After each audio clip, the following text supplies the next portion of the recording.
Welcome to the Department of Art and Art History at Hunter College, to our event, David Levi Strauss in conversation with Susan Meiselas and Peter von Agtmael. The launch of the book was just at the end of last month, and we are so pleased to have all three of them here discussing the new book. And as all attendees are coming in, I just want to welcome you. I also want to thank Christina Freeman, Carlos Rigau, and Tim Lown for making this event possible. I also want to thank Carrie Moyer, our MFA program director, and also Howard Singerman, and the department chair, and Jennifer Robb, our president, for the support of our program and our events. I do expect that everyone is slowly settling in, and I will hand over to my colleague, Antonella Pelissari, to introduce our distinguished speakers and panelists. Thank you for being here, and thank you, Antonella, for introducing David, Susan, and Peter. Thank you, Rainer, and good evening again to everybody. I'm thrilled to introduce our speakers, and I'm so happy that everybody can join in this new format. Can you hear me all right? David Levi Strauss is chair of the MFA program in art criticism and writing at the School of Visual Arts in New York, and is faculty in the MFA writing program at Bard College. He's a leading critic in the debate on documentary photography of art at the convergence of race and politics. He's the author of many books, among them From Head to Hand, Art and the Manual, Between Dog and Wolf, Essays on Art and Politics, Between the Eyes, Essays on Photography and Politics, which is a very important collection of think pieces that has opened the mind of many students in my classes.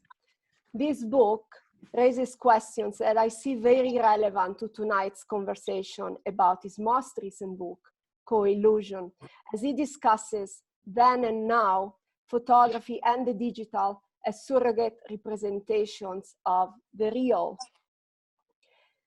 David is a regular contributor to Art Forum and Aperture. He was awarded a Guggenheim Fellowship in Writing and an Infinity Award for Writing from the International Center of Photography. Thank you, David, for doing this. Susan Meiselas is a photographer, historian, curator, a member of Magnum, and the president of Magnum Foundation, which she started in 2007. Her photo books have been a turning point for our understanding of documentary photography and visual narrative. She has engaged with issues of gender and documentary photography and community in Carnival Strippers, Nicaragua, a seminal book on the revolution, El Salvador, the work of 30 photographers, and Chile from Within, featuring work by photographers living under the Pinochet regime. Susan's commitment to recuperate the voices by photographers, to recuperate the voices of struggling communities, led to the publication and touring exhibition of Kurdistan in the Shadow of History. She pursued a similar project in Encounters with the Dani, a book that explores the history of Western representation of an indigenous people of Papua New Guinea in Indonesia. Susan is the recipient of many awards, among these the Robert Capa Gold Medal for Outstanding Courage and Reporting, the Cornell Capa Infinity Award, the Guggenheim Fellowship, and in 1992 she was named a MacArthur Fellow. Peter von Agtmael is a photographer and a member of Magnum. He's a mentor in the Arab Documentary Photography Program, a special initiative within the Magnum Foundation that helps young photographers from the Middle East and North Africa to weave together powerful narratives about their regions. Peter, like Susan, deserves a big mention for outstanding courage and reporting, as he has covered major conflicts in Afghanistan, Syria, and Iraq. In the past decade, Peter has revisited his work and created a trilogy about American culture and the post 9/11 wars. The trilogy is composed of Disco Night, September 11, Buzzing at the Seal, and the recent Sorry for the War. In these photo books, Peter has transformed the experience of war zones into a profound and lyrical meditation about the darkness of social and racial divide in American culture. He's an articulate writer and a poetic storyteller, and his books congeal a unique empathy for the lives he has encountered. Peter has received the W. Gene Smith Grant, an ICP Infinity Award, and multiple awards from World Press Photo, and many others. And finally, we want to congratulate him for his recent award of a Guggenheim Fellowship. Congratulations, and I'm thrilled and honored to be among this incredible company, and we are really looking forward to David's discussion of this very, very fresh recent book. Thank you. And Magnum is co-hosting this event, so many thanks to Kristen Lubin as well. Thank you. Thank you, Antonella and Reiner. Half hour ago, we got a note from Peter saying, I just came in from shooting and need to disinfect, which is something that previous image makers probably haven't had to say very often. Let me go to see if I can get this thing started.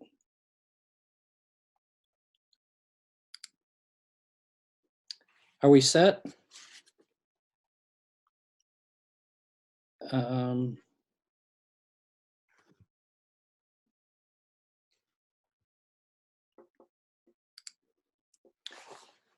We find ourselves in a very strange condition now in our social distancing and social uncertainty, where we are certainly divided and sometimes together alone. We don't see your screen, David. You don't see the screen? Oh, share the screen. I think you still Ah. I just don't want you to go so far. We're dying to see something. Ah. Share Yep. screen. Yeah, I would forget to do I was trying to message that. Yep. Hi, Eric Guyami, and far south of, oh. Very nice to see you. Now, Yep. But you want to be on full view. now, Yep. You Great. got good. it. Great. You got it. Is that? Oh yeah, I see it now. All right. Presentation in the time of Corona. Yeah. Okay.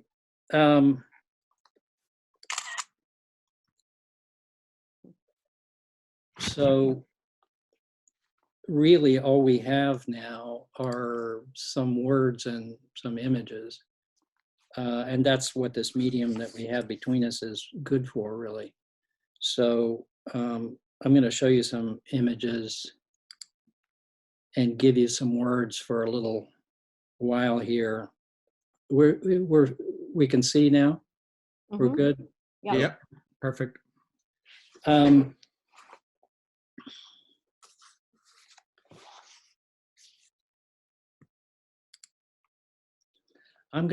just gonna go through the images and not talk about them specifically.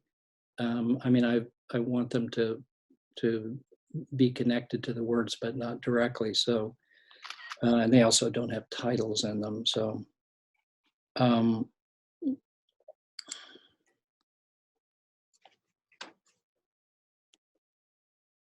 so I'm gonna show some images, and then we're gonna have a conversation with Susan Meiselas and Peter von Agtmael, whose photographs are in the book that I wrote over the last 4 years and that the MIT Press has just published, called Co-Illusion: Dispatches from the End of Communication. This is the cover of the book. That's a photograph by Peter, and it was designed at MIT by the extraordinary Margarita Encomienda. This is the whole cover.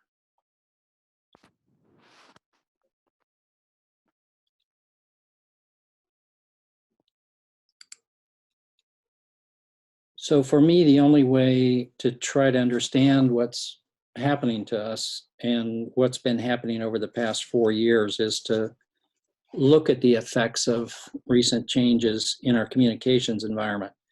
None of this would have been possible without that.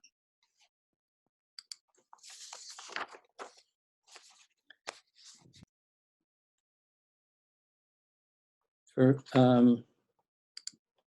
oops.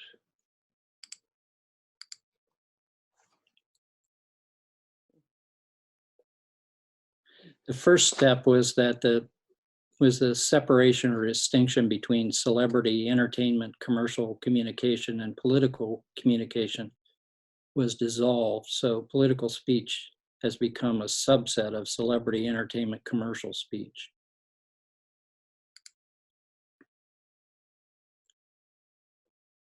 Obviously, the change has been happening gradually over a long period of time. But I maintain that it reached a tipping point leading up to the election of 2016.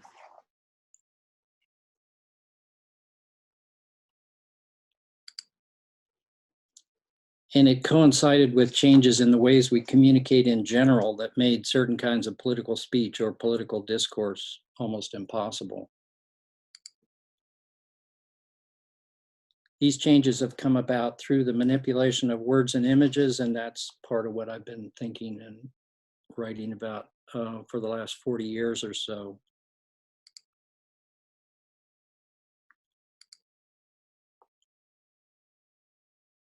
Leading up to the election of 2016, I was lucky enough to be invited into the machines for making political words and images that are the Republican and Democratic national conventions in Cleveland and Philadelphia in the summer of 2016. And I wrote daily dispatches from inside the machine. Those dispatches comprised the first part of the co-illusion book. This is what my friend, the author and anthropologist Michael Taussig wrote about the conventions for the back of this book. This is a Peter von Agtmael photograph. Like theaters of cruelty ablaze with hysteria and witchcraft, the national conventions for the presidency provide a uniquely profound view of the madness of power. That nicely catches the mood and nature of the spectacle inside those convention halls that I experienced. After the conventions, I continued to write dispatches leading up to the election in November 2016. And after the election, I began to write a different kind of dispatch in the languages of the regime and in the languages of complicity. And I saw complicity everywhere, especially among my liberal friends who thought they had nothing to do with Trump or with the Trump phenomenon. Because to me, every one of us was wrapped up in this collective hallucination. The changes were built into the apparatuses that we accepted into our lives. This is Mitch McConnell's hair. I'm in an elevator at the Republican National Convention right behind Mitch McConnell, and I started to notice that he really has beautiful hair. I think that's his wife to the left. This is William Kentridge. Marcel Mauss wrote this in the conclusion to his general theory of magic in 1950. Quote, all efforts are avoided by successfully replacing reality by images. A magician does nothing or almost nothing and makes everyone believe that he is doing everything, and all the more so since he puts to work collective forces and ideas to help the individual imagination in its belief. One of the things I've learned from Mick Taussig is that there is such a thing as the magic of the state, and it is every bit as powerful as the magic of healers and shamans, and it's sometimes a better way to understand what's happening in the public sphere. It's also often indistinguishable from the effects of technology. So I wanted to read a few dispatches from the book, and then I think Susan and Peter and I are going to talk a bit, and then we'll try to answer some questions from you all. I'm thrilled to have the photographs of Susan and Peter in this book. I've known Susan for a long time and admired her work for a lot longer than that. And I think Peter's one of the best photographers at work today. So just a word about their photographs in the book. They very generously allowed me to place the images in the book, making all the decisions about juxtapositions with my text. And they also even more generously agreed to let us convert all their color photographs to black and white. I consider this a radical gesture, and I want to thank Susan and Peter for agreeing to it, but I know it's a big concession. So we can talk about that later and see what that decision meant. I'm just going to read dispatch number 1 in the book in advance of the orange acid so you can get an idea of how this all started. This is on the road, Friday, July 15th, 2016 at 5 p.m. As we begin to pack up the Jetta for the trip to Cleveland, an ISIS-inspired lone loser has devastated Nice by turning driving into terror after the shooter in Dallas turned cop killing into terror, and speculations abound about what particular kind of terror will hit Cleveland this week. We credentialed ones will certainly be outgunned, as weapons are banned from inside the queue, but not on the streets outside, where Ohio's open carry law is going to make it difficult to tell the bad guys with guns from the good guys with guns. Welcome to Trumped America, where everything is permitted and nothing is required. How do you like it so far? This is a photograph that I took of Don King's back. Tim Tebow's in, Tim Tebow's out, Don King's in and out, Sarah Palin's cagey. Mike Pence is almost definitely in. It's not Mike Ditka's kind of thing. You're all fired but me. I'm the new decider. I do it with tweets. I'm going to win so much, you're going to get sick of me winning. I'm winning good, aren't I, Mommy? Melania, Ivanka. I'm big and strong and good and winning. And everything is fine. Everything is tremendous. Believe me. Remember that. This is Peter's photograph. 500 Cleveland police, 2,500 officers from California, Texas, and Florida, and 3,000 Department of Homeland Security personnel, an extra $50 million for convention security, jails for 975 arrested protesters, 12 judges working 20-hour shifts, and courts open 20 hours a day, 2,000 sets of riot gear, 2,000 steel batons, 24 sets of bulletproof vests and helmets, 10,000 sets of plastic handcuffs. For the first time in their history, Amnesty International is sending human rights observers to the conventions in the US.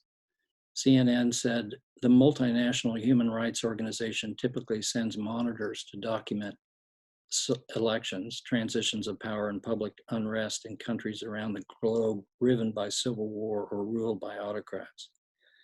This year, Amnesty will have to decide whether to concentrate on the coup in Turkey or the one in Cleveland.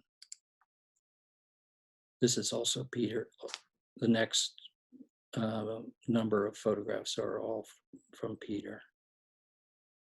Permitted protesters in Cleveland include the Westboro Baptist Church from Kansas, thank God for dead soldiers, and Andrew Perchin from Santa Cruz, California, event name, The Curious End to the War Against Ourselves.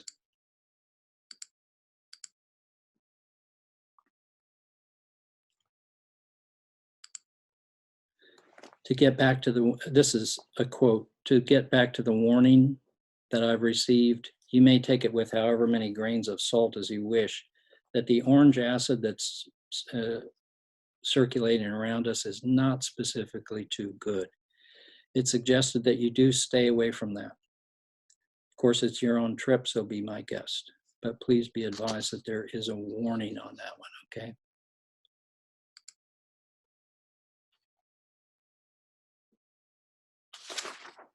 And the rest, these images going through this whole section are all from Peter.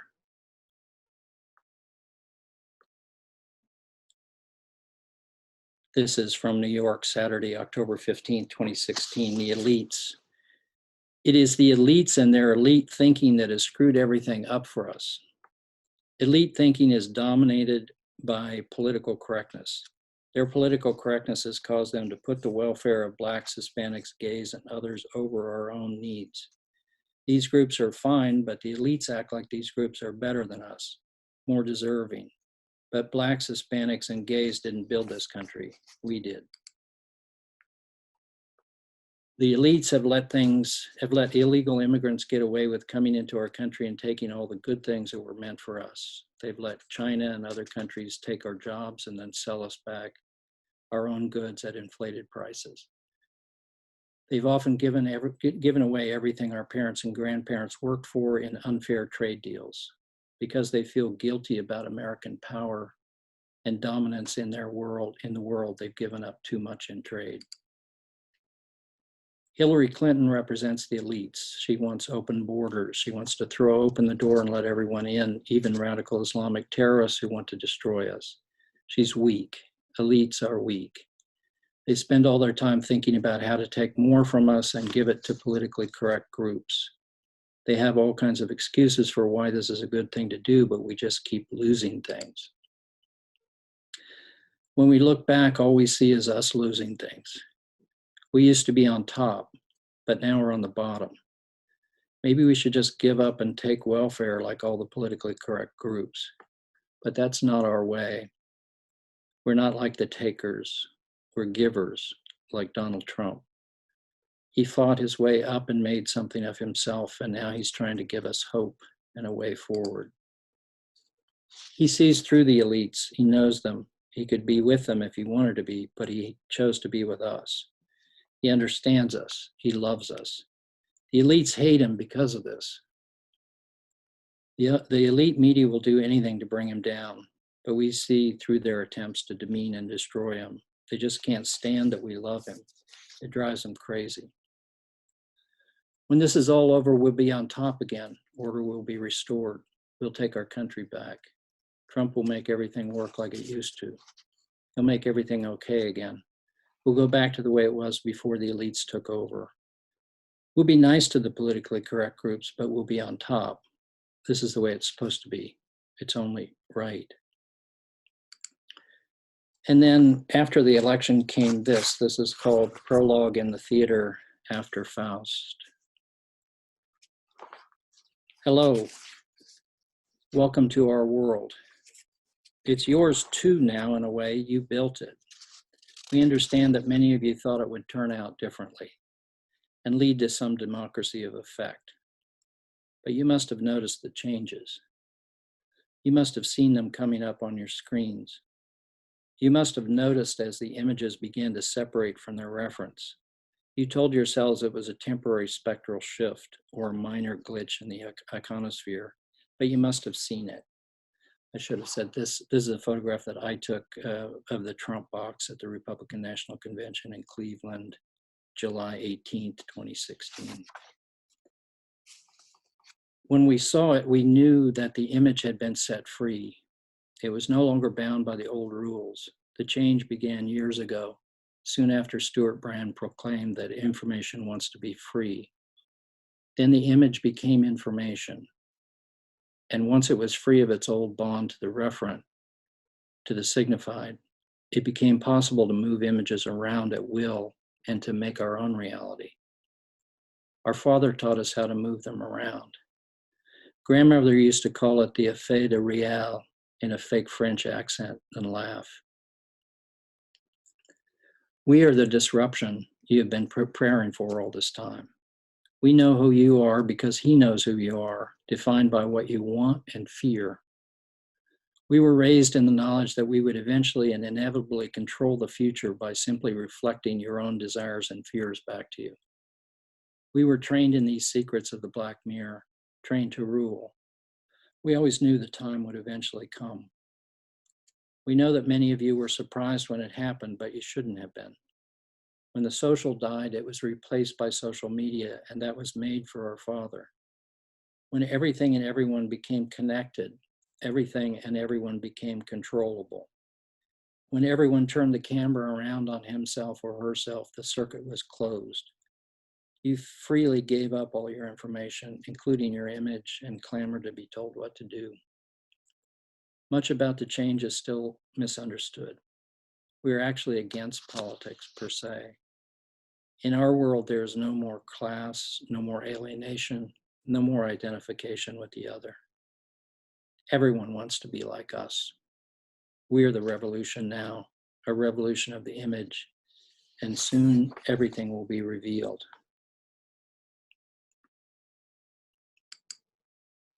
This is called Reuse This Content.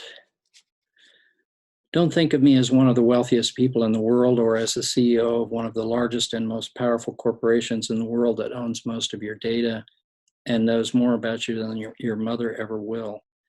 Think of me as a friend trying to help. Look, it should be clear by now, even to those of you who weren't smart enough as a teenager to build a company that now earns $8.8 billion in one quarter and has 1.86 billion customers, that the whole government thing is not working. And these next three images are all by Susan Meiselas. The world is too important a place, Elon, to leave its governance to whatever old-timers can convince enough people to vote for them in a democratic election. If we're going to build a global community that works for all of us, that prevents harm, helps during crises, and rebuilds afterward, it's going to have to be run by someone who knows how to control masses of people, who knows, for instance, how to get masses of people to freely give up their personal privacy to a totally unaccountable corporation and then pay for the privilege. In the magic of money and change-making, Trump is old news compared to me. Just look at the numbers. He has good attitudes about some things, but he's still old. Old people, sorry, I mean older people, I'm trying to change that, have experience, but unfortunately their experience is mostly obsolete because it's from analog time. It's not their fault exactly. The world has just passed them by. But they shouldn't worry because we're going to include them in the new world we're building. We actually like having them around for diversity and color. And they can use the same infrastructure as we do, if they can figure out how to use it. They'll need to change some of their attitudes, of course. We can do without all that self-defeating talk about the surveillance state and personal property and critical thinking, personal privacy and critical thinking. But they're welcome to participate and communicate with the rest of us through Facebook as we make further leaps from tribes to cities to nations to a global community built around our platform. It's going to be so good.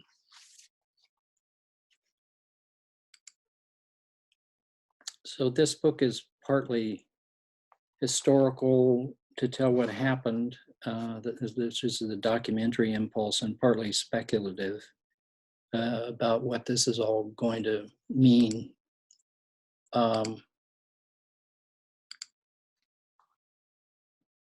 And what it's going to lead to. So that's the theory impulse. And the speculative part here is about underlying causes and effects.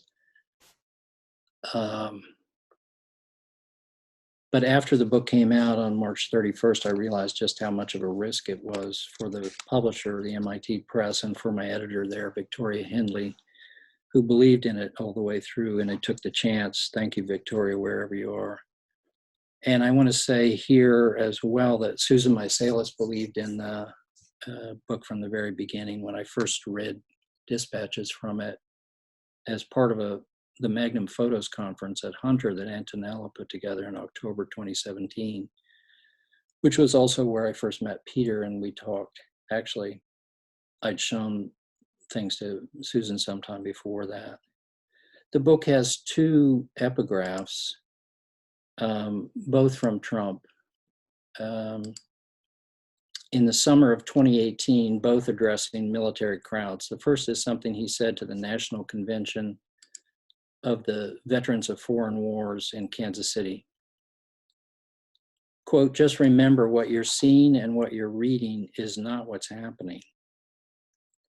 And the second epigraph is from a speech he gave to the Army's 10th Mountain Division at Fort Drum, New York, up by the Canadian border. Quote, "It's always hard to beat the enemy when you can't see it." That second one does seem predictive of the coronavirus that Trump has called the invisible enemy. And it also makes you think that Trump has been reading Paul Virilio, who always said that if you can see the entire battlefield, you've already won the battle. But the first epigraph says that when what you're seeing is not what's happening, so we're caught in a conundrum. And I think that conundrum is what we're living inside of now. Thank you.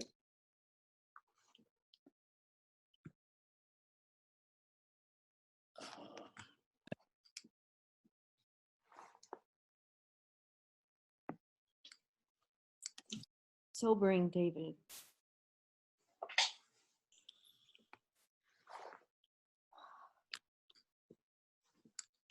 Thank you, David. That was very powerful. I mean, it's an honor, at least for me, to be, Susan. I think there are a lot of students in the Zoom room now, and I think if I think back to when I was 20 and first discovering the writing of David and the photographs and thinking of Susan, I realized how formative those early influences were on who I became as a photographer. So I can say, at least for me, it's a real, honor to be a part of this book and speaking with both of you tonight. Thanks, Peter.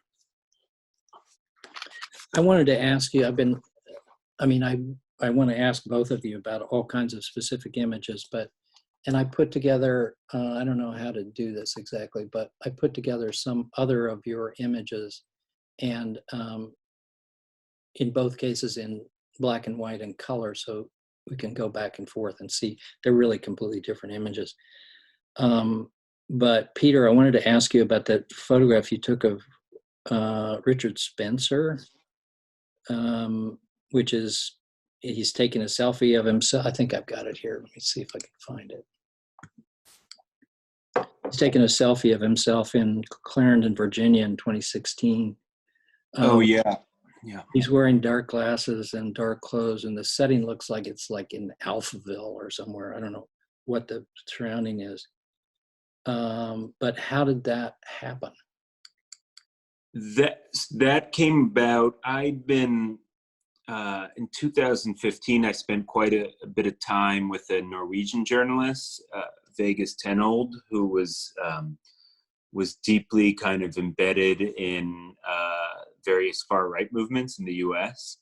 And he needed a photographer to sort of join him for some of that work. And he's a friend of a friend who thought I'd be a good fit. And it was actually kind of at that moment, though I'd been photographing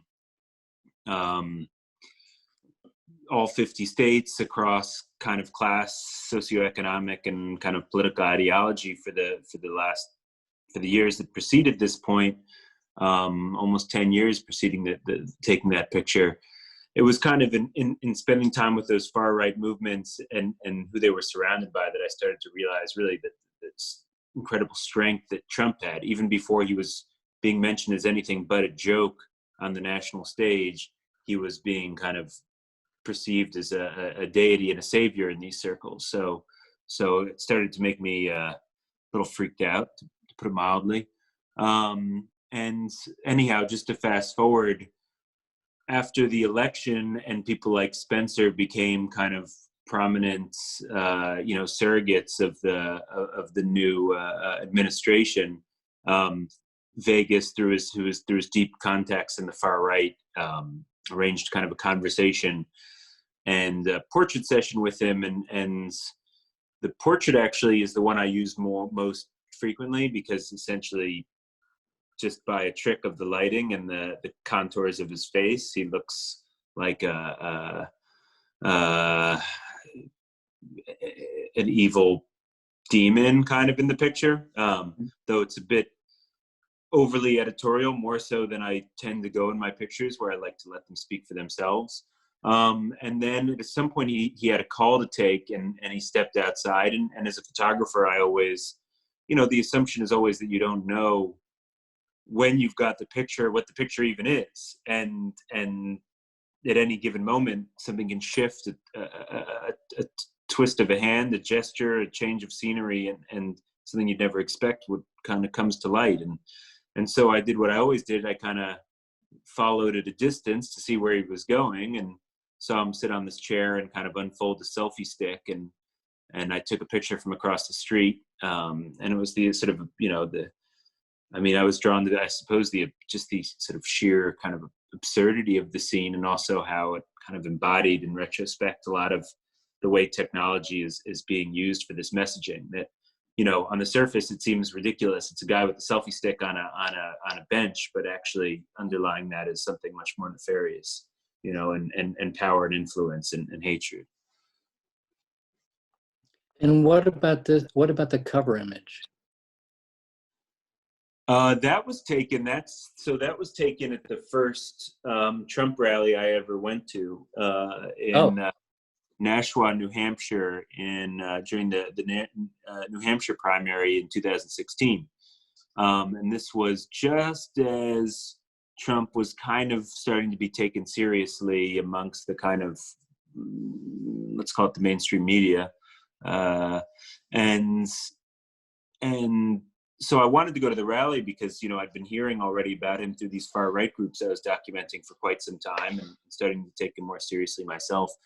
And I was struck by the fact that a few days into my coverage of these primaries, which had mostly been in small venues, drawing relatively tepid crowds, Trump had picked the biggest venue in town, and not filled it, but came pretty darn close. And, maybe 3/4 full, far bigger than any other venue I'd seen any other candidate filled, Democrat or Republican. And the just incredible enthusiasm for him really struck me, because it was a counterpoint to all the other candidates I'd followed so far, which was most of them. Trump wasn't messing around with these little town hall meetings with 50 people here and there jumping all around the state. He just did this sort of one big event. And it was kind of a smashing success. And I have to say, I went back, I was curious to follow the path of my own, history with him. So I went back to the last event he had during this New Hampshire primary. And obviously he wasn't running in it in any form, but he kept doing these rallies during the Democratic primaries just as a show of force. And it was in the same exact venue. And this time it was filled to the brim, with a lot of people left waiting outside in the cold, wanting to get in. So that was also a striking sign of how his support has maintained itself and grown over the years. Between those two, were the basic setup of the rally, was that there from the beginning in New Hampshire, or the first one that you were at? I get the sense that they're always completely choreographed, and that they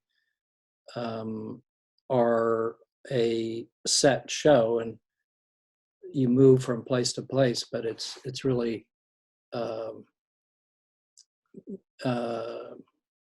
it's the show. Yeah, it is. It's very, so that was one of quite a few I photographed this year, until kind of COVID set in and upended everything. And that was, thanks to Time Magazine, who's been I give them a shout out, have been a big supporter of this work I've been trying to do on kind of Trump country and Trump supporters. I was going from rally to rally earlier this year.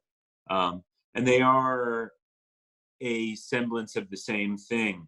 And what I find really interesting about them is you can see him workshopping material live. So a lot of it is the things that he knows, the talking points he knows are going to work. Yeah. And he knows they're going to work because they get the biggest cheers. Yeah. But then in each one, because he's a showman, he's workshopping new material, like a stand-up, trying out new jokes in a sense. For him, it's trying out what gets the most attention. You can see, I like stand-up comedy, so it's like, oh, I realized at some point this is the same process. And some things get big cheers and others don't. Sometimes it's surprising what gets a big cheer and what doesn't.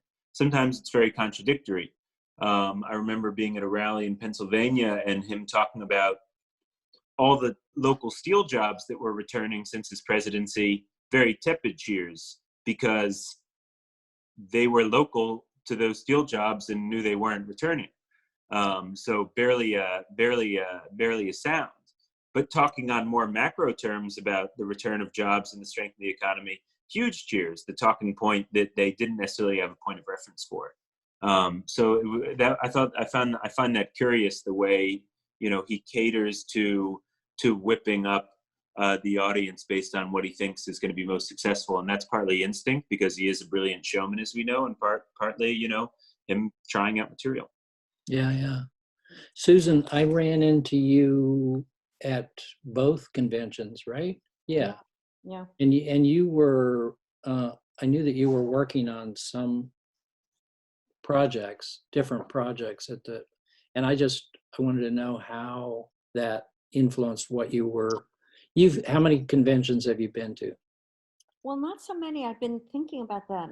My first convention was 76, the Democratic convention that brought Carter.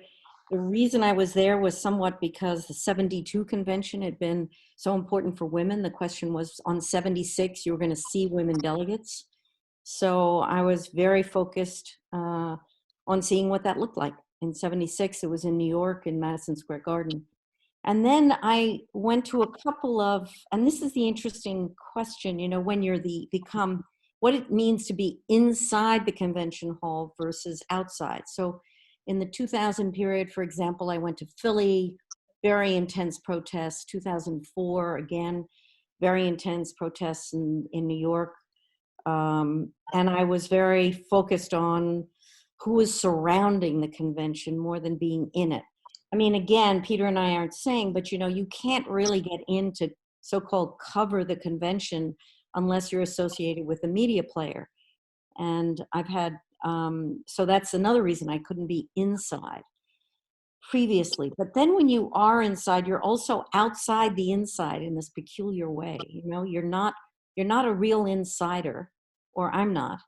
So, and I'm sure like Peter, it feels somewhere, I mean, this is the Democratic convention you're looking at there. The tension between these two, and of course, we were at the RNC first, and that felt kind of following what Peter was talking about, this powerful whiteness. You know, I was just stunned, really stunned by how white the RNC was. And I was working with the New Republic, and we had decided, I think we had read that there were going to be 17 or 18 Black delegates to the RNC out of 3,000 plus delegates. So, you know, looking for who they were and trying to figure out who they were and why they were there was kind of the mission I was on at the RNC. And I worked with Joy Reid. She was amazing. I mean, basically, I would find somebody, get their number, make a few pictures in the context, think that they maybe could be a feature for her, and we would connect, and then she did some interviews with them. So we worked kind of the reverse, the way most writers and photographers work. Usually it's the photography is the illustration to the writing. In this case, she drew from, you know, what I was able to capture in the context of the RNC. And, you know, you're looking at the picture of Trump. I mean, what you were talking about production value. I mean, it was stunning, the amount of money that was put into this.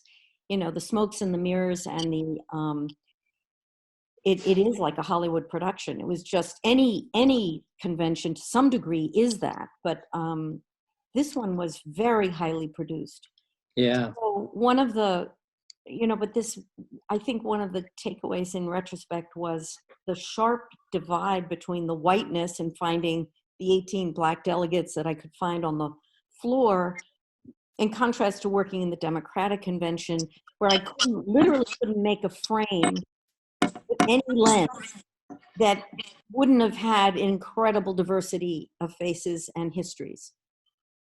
And so that was one of the strongest feelings I came out with. I think the other thing that was powerful, and listening to you reading brought it all back, that echo chamber of lock her up at the RNC, and how many voices screaming and how much hatred there was. So going back to being an insider and outsider, we're standing outside of a very complex kind of culture that you're trying to decipher and respond to and capture moments within, and tolerate. I mean, many of my friends said, how could you stand it? And it was true. 4 days at the RNC was very intense to recover from because there was so much hate. And of course, we didn't yet know that he was going to win the election, but even the intensity of that time,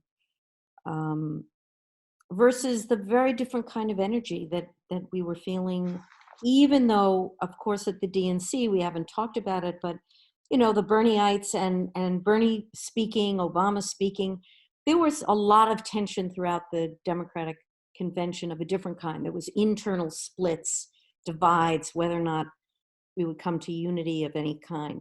So but it was a different kind of energy to observe between people. Yeah, I remember that day when we came. We happened to come in, and Bernie supporters were leaving. Yeah. And we interviewed him outside, and one woman, a delegate from New York, said, you know, they'd taken her vote away, and I can't vote for her. She can't win, and she was crying, and that. I never forgot that, but I remember, Susan, also it's sort of a funny story. I mean, you did really strongly suspect Trump was going to win because I'd kind of had a last minute assignment to go to Cleveland, and there wasn't much hotel availability. So the only Airbnb I was able to get with a friend of mine was, we couldn't get it to stay through the whole thing. So Susan kindly said to my friend and I, who she'd never even met, you can come crash on in the extra bed in my room that's been booked. So it's the last day of the convention, and, you know, maybe we were a little bit freaked out by what was going on and had a few drinks and then a few more. So we tiptoed into Susan's room, you know, some unholy hour, and could hear Susan rustling, and said, "Oh, sorry, Susan, I hope we didn't, you know, wake you up here." She said, "No, I can't sleep." And I said, "Well, why not? Why can't you sleep?" She's like, "I think he's going to win."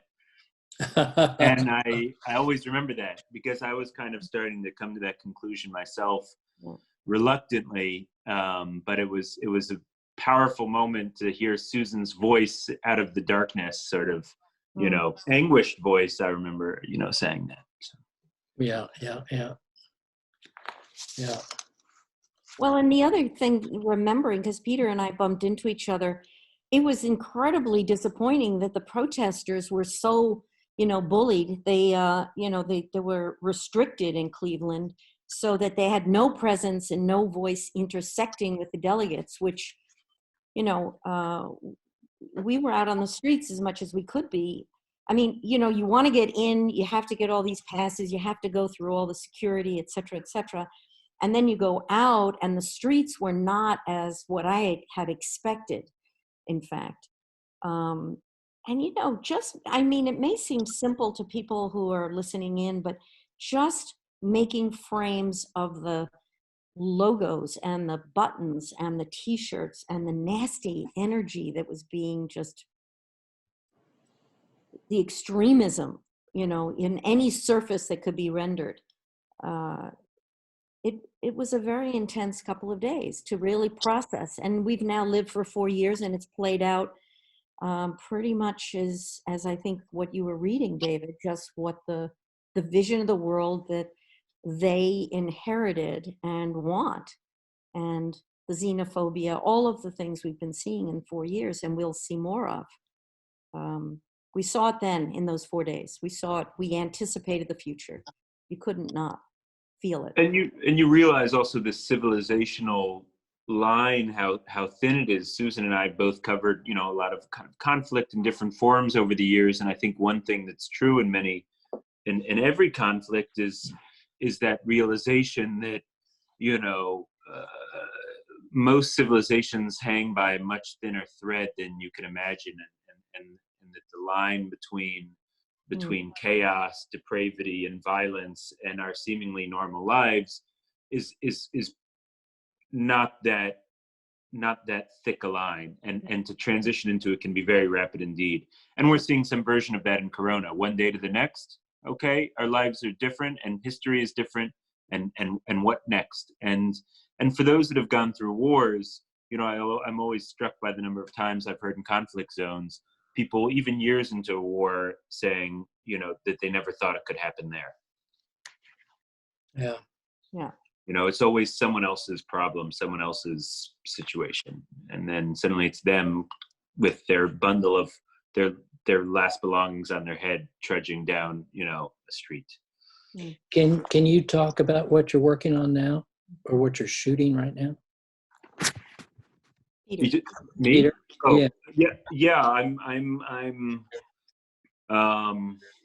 I've been working on a story that'll run in hopefully in about 10 days or so, kind of more looking at essentially at the political and economic questions, which are of course totally intertwined, surrounding COVID.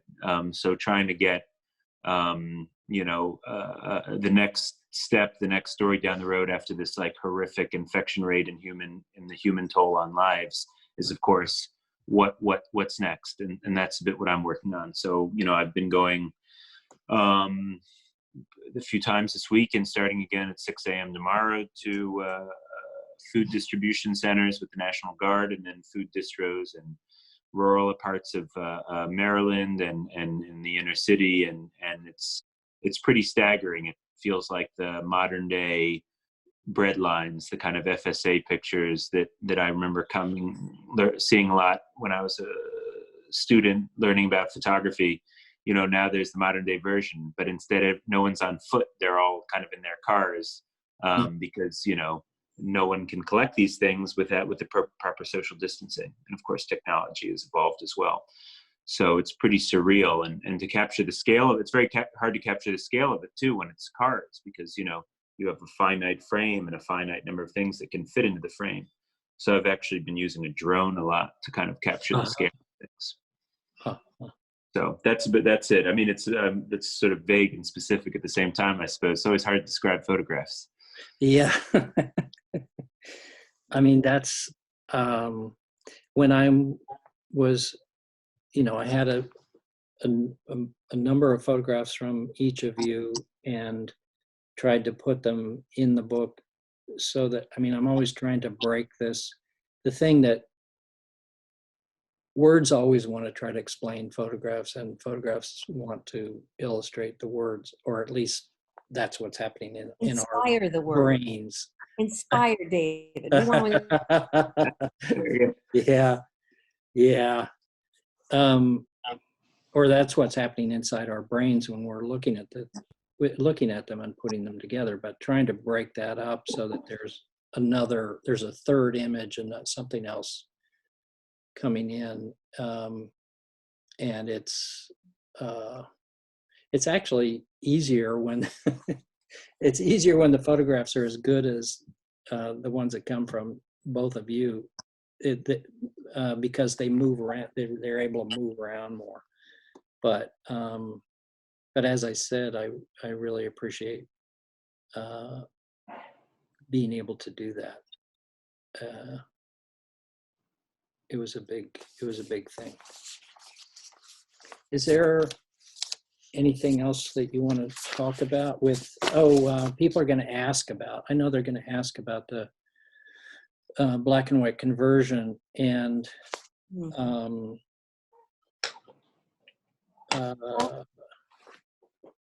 I mean, I'll speak to that in a funny way. It's interesting because I guess having been around a long enough time, you know, this color conversion is something that we did more frequently in the 70s because there were color outlets. And so it was at the time, I mean, when I started in Nicaragua, which is the first really time I'm working with the media in any way, in 78, the New York Times is in black and white. The cover, you know, the paper is black and white.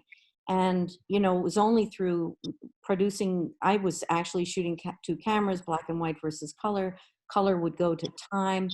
to Life, to other kinds of publications. Almost all the other publications, if I had a color photograph, I had to convert it to black and white for it to circulate in many, many places. So that wasn't the shock of it. It's the other economics that most people, and I'm sure any photographers on here would be horrified, but you do make these, what might seem like a compromise, to be part of something for a greater good. So I think when Peter and I together, we discussed it, and I think we felt the important thing was that the book would be affordable. Yeah. And so it's just the reality of what we see today. And it's great that we were able to publish it on the Magnum site in color with an interview with you, which is different than the publication. And hopefully some people will see that. They are different things, as you know. The color and the black and white do read differently. And of course, as soon as I saw the color, after looking at the book, there's that moment of qualm that, we've lost something so rich. But it does have that historic precedent for me, and efficiency, and being effective and making choices about the opportunities we have to make, Well, I'm sure it was the first time in a long time that you've dealt with conversion, right? Yeah, because everything is online and free now. Everybody just, Yeah. Yeah, I'd hardly ever done anything in black and white in 15 years probably, but I don't know, why not? I also kind of think, why not? Photographs have many lives in many different forms. That's a lesson I learned from Susan. And so why not see what happens when tones are shifted, context is shifted, they're paired with other people's photographs or other people's words. I mean, I'm not generally so precious about these things. Though I have to say I do prefer color in theory. I've always considered myself a color photographer. It's just who I am. But also, I'm intrigued by the alternatives. Yeah. Sometimes the alternatives can be better. This is really this is a sort of decades of difference working method, because when I said I shot with two cameras, I was consciously thinking of black and white versus color, throughout the 80s, really. And when I think now about it, I missed some shots in one camera or the other that I wished I'd had. But the main thing, when people went digital late 90s into the 2000s, I remember talking with Paolo Pellegrin, who immediately, was using digital, as was Alex Maioli, but shooting black and white with their color capacity. And some people would shoot that way, knowing that that was the vision of what they wanted. And some people would desaturate and shift back from the color to the black and white and see which they like better. So that is that's a very practitioner eye. It's something kind of like what Peter's saying, is to discover the power in the black and white image, though he envisioned it in color, versus people shooting with a digital camera. Are they shooting on the black and white mode and forcing themselves to see black and white, which is formally different? There's no question that I think you do, how consciously you're choosing one or the other must affect what you ultimately create. Yeah.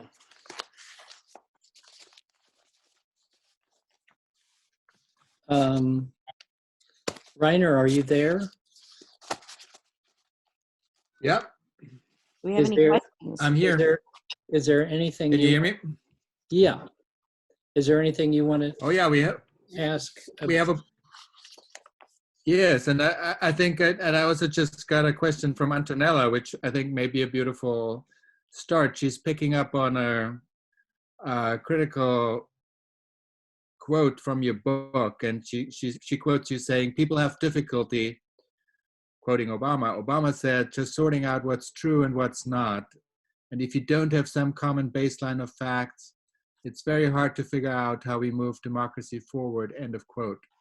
The balkanization of the media, he said, where you have 800 channels and millions of discrete online sources, has led to a situation where everyone has their own version of the truth and their own facts, and there's very little critical conversation across these boundaries.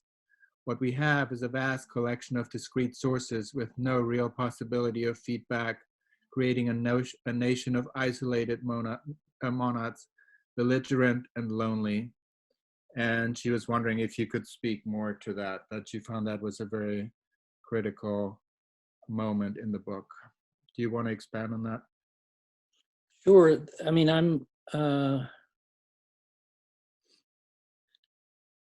right now, I'm really wondering what the longer term effects of this, the crisis that we're in right now, what the effects are going to be. And I am seeing in my students, in people who are in their 20s,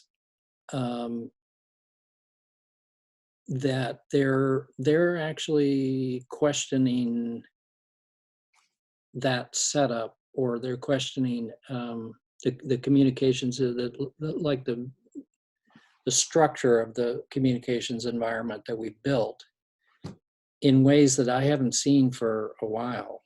And I wonder what is going to be the result of that down the line. I mean, as we're socially distanced, we're thrown back on these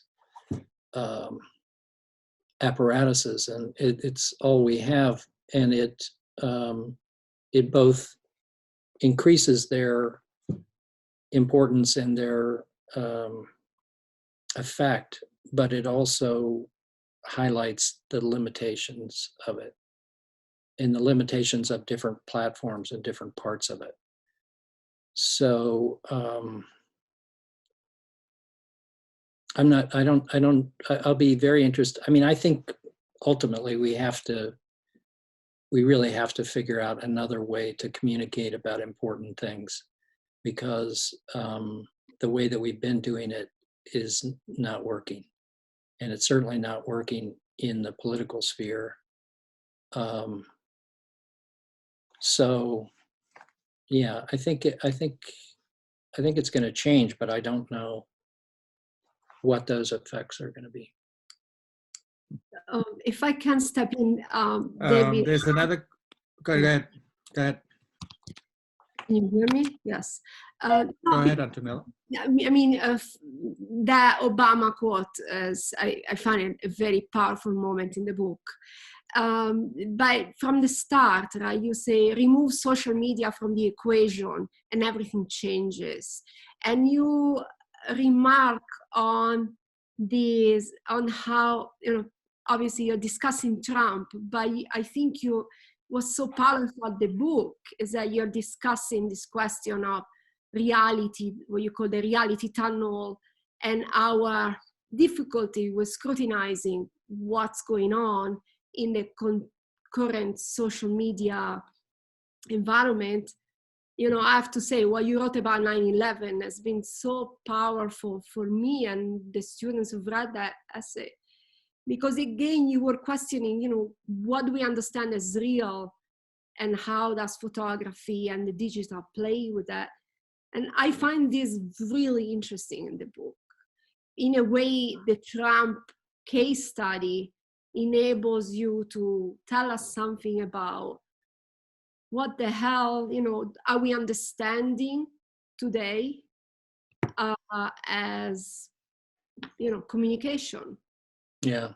I don't know if you have a solution, but I on, and yes, it is for, students in their 20s and 30s to do something with it. Well, I definitely, as I say, I mean, I think that it's affecting them in very big ways, and it'll take a while to see what effects that has, but I'm definitely seeing it. I mean, yeah. So I've been teaching this graduate program for it will be coming up on 15 years, and I've seen attitudes toward this subject change over that time in increments, like 1-2 years at a time, and it really has changed a lot. But I think what we're going through right now is just a much greater magnitude of change in relation to that, in relation to communications, and I don't know how we're going to come out of it. but David, isn't it true also that there is something that doesn't change, that there are very deep human factors at work? I mean, you're using Faust, from 1800 as a reference. So no, Yeah. it's not just about the communication environment. It's about us and how we've always been. There's a character who sells his soul to the devil, right? And there. So I want you to, and there's so much. I mean, the book is full with violence and description of violence in language, and but trauma is kind of absent. I mean, I sort of had to search the document because I realized how can trauma not come up if violence is so dominant. So I guess you make me think of George Grosz and satire, and in the face of something that pronounces violence so strongly. I mean, how would you respond to that in terms of how you also describe how Trump wants to be an artist, how he's trying to become a writer, and he's thwarted, and there are many other characters in history who have been thwarted in that way. I mean, do you want to expand a little bit on that? What is not media related, but is a deeply human part of that, what is unfolding? Well, he's talked about it a number of times that he always wanted to be a writer, and he's talked about it in fairly specific terms. And I think that it is. I mean, everything that drives him is about feeling aggrieved, and he's aggrieved that he wasn't able to do that. He's aggrieved that people didn't recognize his genius until now. And no one ever gave him his due until now. So it's all about grievances, and it's remarkable that psychology of grievance just found a place where it fit so perfectly with a public political move. And I observed it in writing the book. I was watching it happen. Sometimes I understood what was happening, sometimes I didn't. I missed it. And the only way that I could figure out to get inside of it as a writer was to write in it, to try to write in the voice, in those voices. So it was kind of ventriloquism. I don't think of it as satire, but I understand that a lot of people will see it as satire. I'm perfectly happy with it, with the mention of George Grosz, another crazy Lutheran, who I love, but so getting into that voice. I mean, I grew up in a working class home in a small town in Kansas, and everyone in that town, I'm pretty sure, voted for Trump, and so I know the voice. I know those people. When I was at the conventions, I ended up hanging out quite a bit in the Kansas delegation, and even ran into people who were related to people that I knew.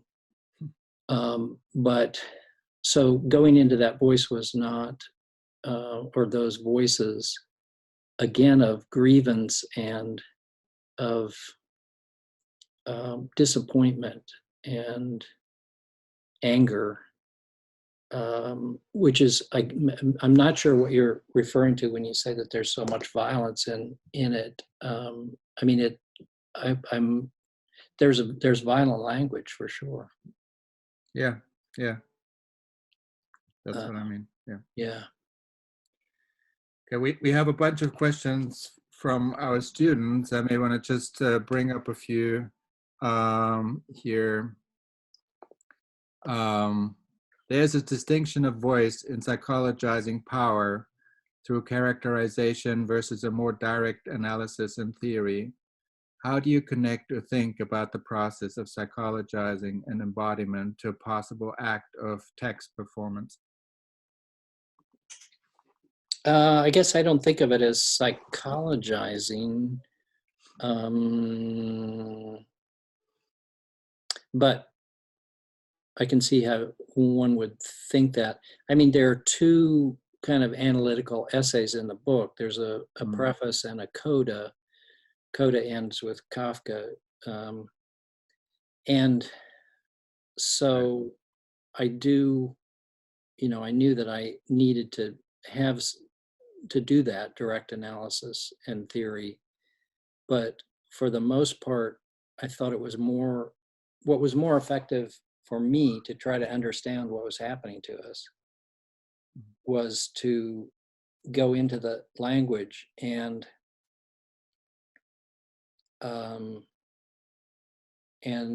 in some ways, because of my background and because of other factors, it was not so difficult to go into that. It was somewhat difficult to get out of it at a certain point. Because that language carries all kinds of vectors, and it brings back, I mean, the whole first part of my life to up to 20, I was living in that kind of situation. I don't know if I'm answering this question, but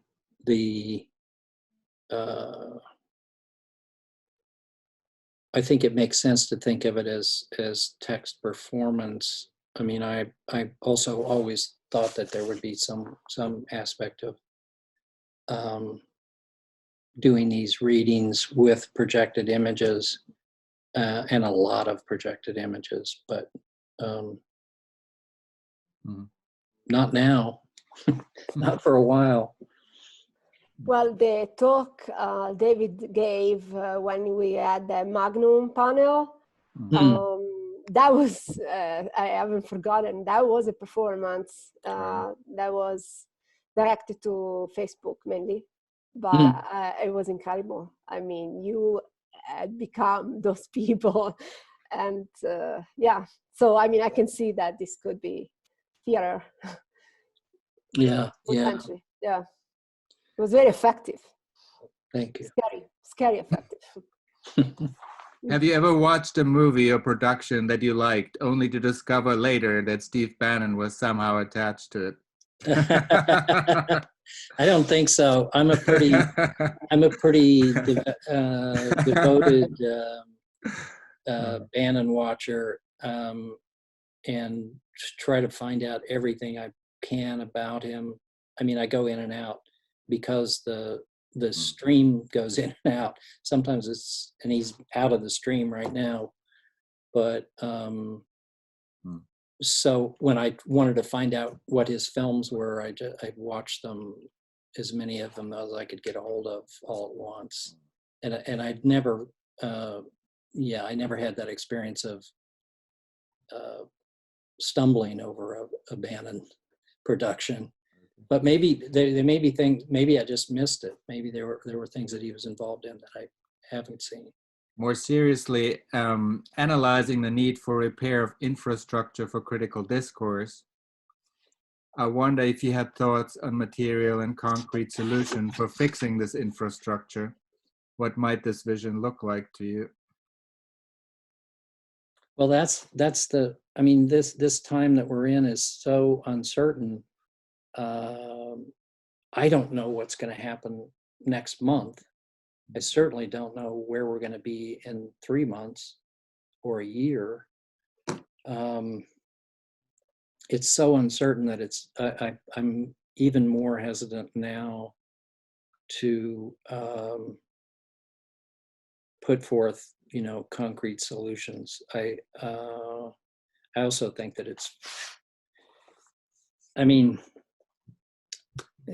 they're obvious. The first thing is to get Trump out of office, and that needs to happen in November, and people need to vote no matter what. That's the first step.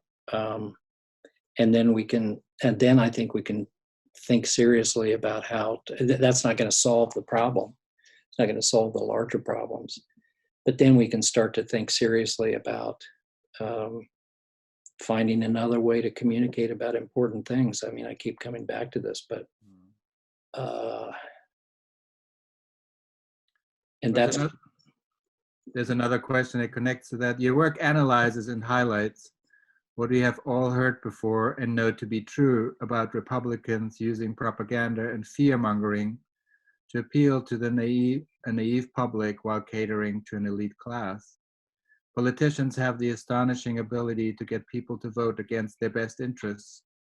Does a work like yours, while pointing out what we know on the left to be true, help mend our political divisions or exacerbate them?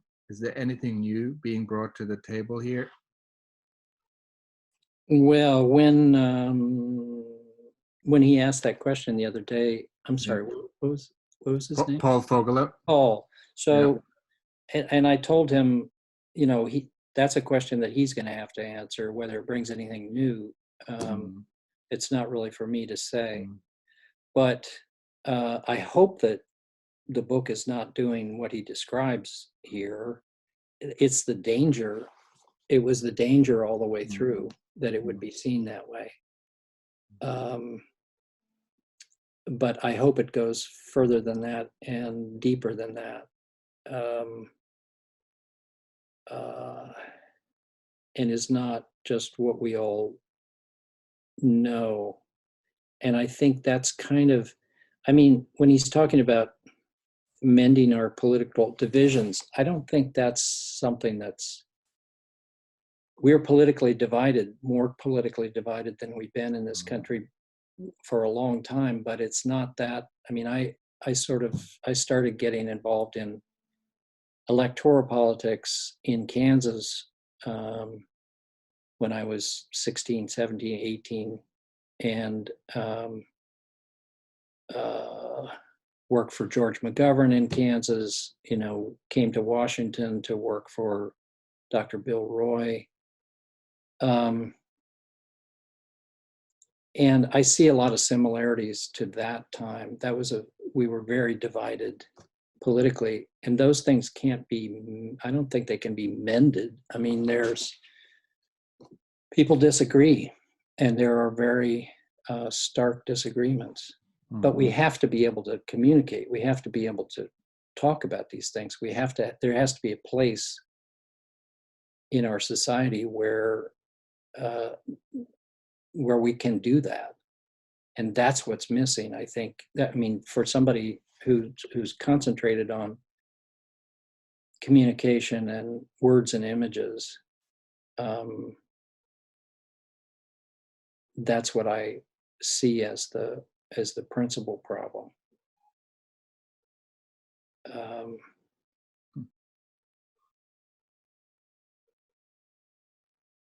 I can find ways to, I'll find a way to talk to my little sister in Kansas who's still there. We can talk. There are still ways to do it, but I'm afraid that the mechanisms, the apparatus is really, as I say in the book, it's designed to prevent this kind of discussion.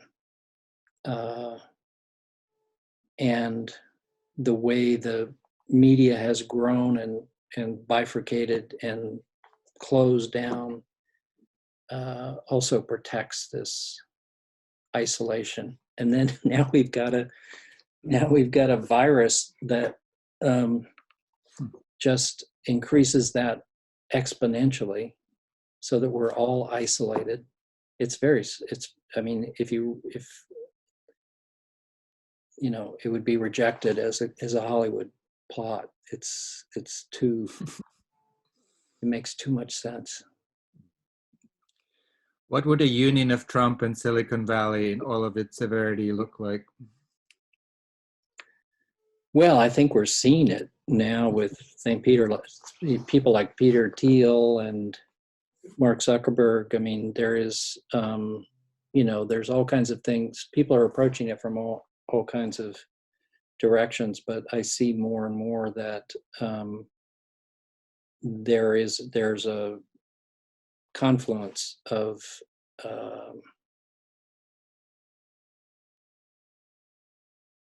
desires and needs and wants there, and they're coming together. And that gets into the whole, another question that needs to be dealt with at some point is what happened with the online world. It didn't start out that way. And how did it get to this point where, it's basically all about money and profit. And the kind of dialogue and discussion that I'm talking about is not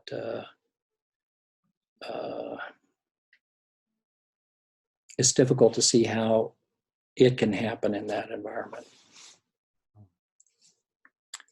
I have a last question from this forum. So the book moves between factual reportage and creative interpretation at points with dialogue generated, but not necessarily quoted exactly. To me, it reveals the theatricality within our American political system. Do you consider this book to be an experimental documentary form of sorts? If so, what does the addition of non-journalistic approaches to speaking do that a non-experimental form might not offer? Yeah, that's a great question. And yeah, I do think of it as an experimental documentary form. It felt like that when I was doing it. I mean, as I say, I'm not a professional journalist, and haven't really ever worked as one at any high level. So I was an imposter in this situation, surrounded by real journalists and real photographers, and I had to find another way to do it. I mean, there's certainly a freedom in that, because I didn't really have the pressure of deadlines and budgets so much. So it allowed this thing to go on probably long beyond what a lot of people would have thought made any sense. But that idea of it being an experimental documentary form, I like that. And moving back and forth between voices and fiction and different kinds of voices made possible, I hope made possible a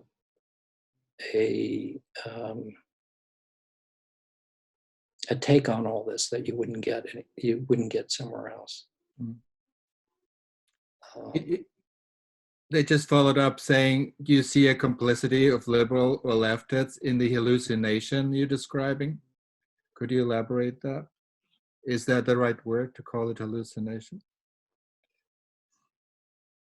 It sure seems like some kind of collective psychic miasma.